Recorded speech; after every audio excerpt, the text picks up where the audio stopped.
Kalau pengen belajar sabar itu belajar sabar kepada seorang wanita namanya Ummu Sulaim. Ini pas tiga-tiganya Ummu Sulaim itu apa? Melaksanakan. Pertama, beliau sabar ketika menghadapi kematian anak. Jadi anak beliau itu sakit. Ketika anaknya sakit, kemudian beliau bersabar. Meninggal anaknya, tenang posisi beliau. Tidak nangis, tidak kemudian apa? Teriak-teriak, enggak, tenang. Ketika suaminya datang, namanya Abu Talha, tanya, gimana kondisi anak?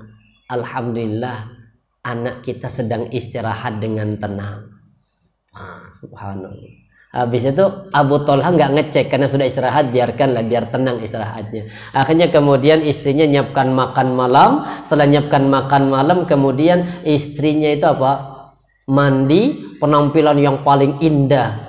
Ternyata malam itu kemudian hubungan suami istri. Bayang no, seorang ibu ditinggal mati anaknya, beliau subhanallah tidak menampakkan kesedihan pada tubuhnya.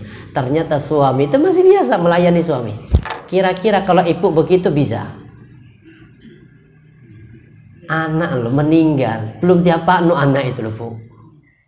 Ya Allah. Habis itu kemudian setelah selesai berhubungan, memenuhi hajatnya sudah, baru kemudian apa dikatakan begini, Ummu Sulaim, wahai suamiku, tutuplah anak kita biar tenang dia.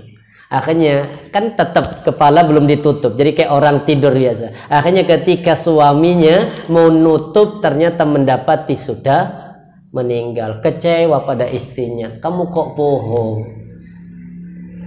Akhirnya lapor pada Nabi habis subuh, ditanya, apakah tadi malam kamu melakukan hubungan suami istri? Ya, ya Rasulullah, semoga Allah turunkan keberkahan dari anak-anakmu karena kesabaran seorang istri dalam menghadapi musibah ini. Akhirnya benar, beliau punya 9 anak. Ada yang katakan 11 anak, semuanya hafid Quran di usia 9 tahun. Berkat apa? Doanya Rasulullah. Jadi kesabaran itu pertama di kejadian yang pertama, yang kedua ucapkan inna lillahi wa inna ilaihi raji'un, yang ketiga tidak menampakkan dengan anggota tubuhnya dengan kesedihan. Itunya orang sabar. Makanya orang sabar itu insya Allah tidak akan pernah bikin status dalam masalah musibah yang ditimpanya.